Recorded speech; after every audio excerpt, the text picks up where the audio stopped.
Good morning students. आज बात करते हैं अनार की एक अन्य बीमारी पे।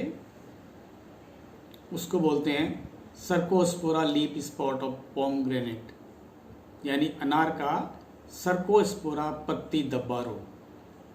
ठीक है। इस रोग के जो लक्षण हैं वो पत्तियों पर सबसे पहले नजर आते हैं। बहुत छोटे धब्बे शुरुआती अवस्था में होंगे और उनका रंग जो है वो भूरे रंग का होगा और उसके चारों तरफ पीले रंग का घेरा होगा। ठीक है। जो धब्बे हैं वो छितरे हुए होंगे, सर्कुलर भी, गोल भी हो सकते हैं या अनियमित आकार के भी हो सकते हैं। और जैसे जैसे उनकी उम्र बढ़ेगी उनका जो रंग है वो ब्राउन होने लगेगा। और जो पत्ती की निचली सतह है उस पे जो धब्बे हैं वो अंदर धसे हुए नजर आएंगे आपको। वो इसलिए कि उसमें cluster of spore bearing structure होते हैं, इसलिए वो अंदर दबे हुए नजर आएंगे आपको। और उनका जो रंग होगा वो होगा स्लेटी रंग का निचली सतह पे। ठीक है। और जो फूल हैं अनार के, उनकी जो पंखुड़ियां हैं उन पे भी आपको छोटे छोटे काले रंग के गोल धब्बे नजर आएंगे। ठीक है। और जो फल हैं उस पे छोटे गोल या अनियमित आकार के धब्बे होंगे।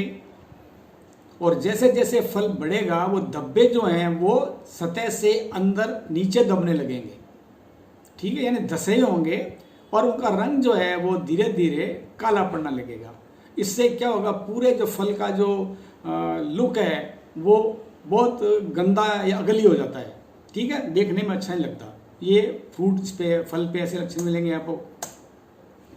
अब इसका जो पैथोजन है, जैसे इसका नाम है सर्कोस्पोरा, इसका पैथोजन जो है वो सर्कोस्पोरा है। सर्कोस्पोरा या सूडोसर्कोस्पोरा, इसकी जो स्पेसीज है वो प्यूनेसी है। ठीक है, सर्कोस्पोरा प्यूनेसी या सूडोसर्कोस्पोरा प्यूनेसी।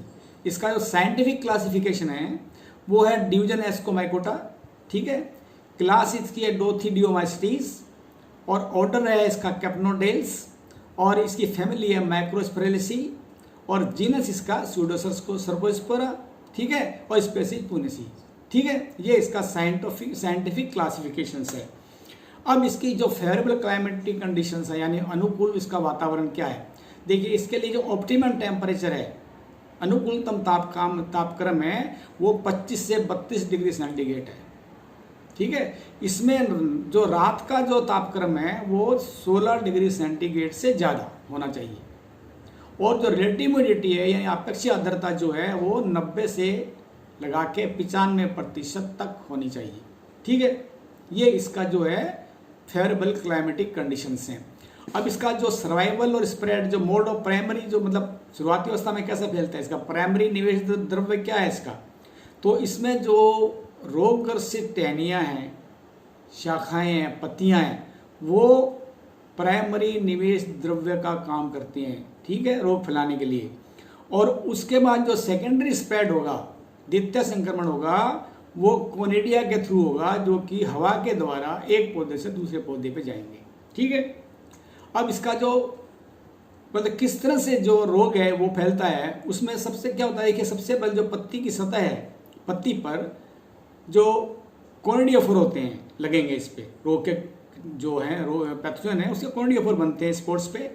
और कोनिडियोफोर के टॉप पे क्या लगते हैं, कोनिडिया लगे होते हैं।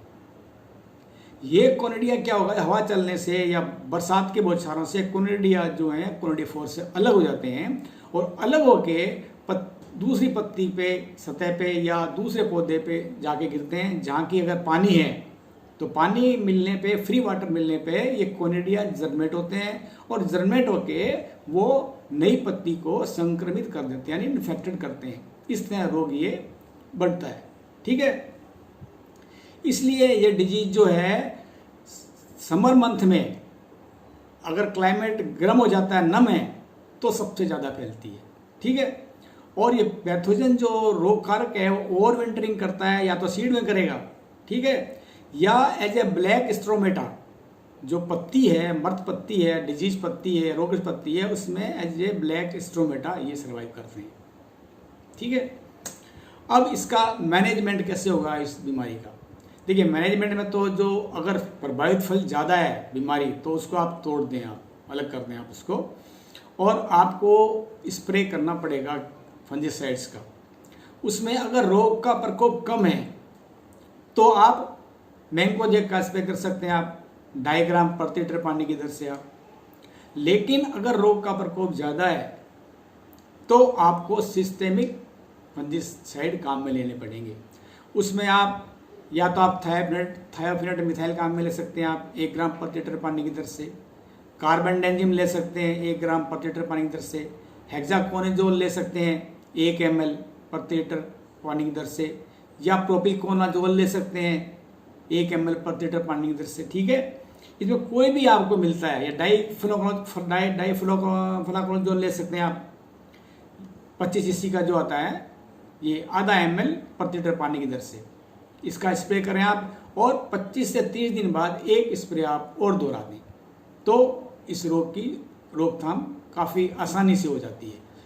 अगर इस रोग के स्प्रे अगर समय पे किया जाए तो रोग फसल को ज़्यादा नुकसान नहीं पहुंचाता। ठीक है, ओके।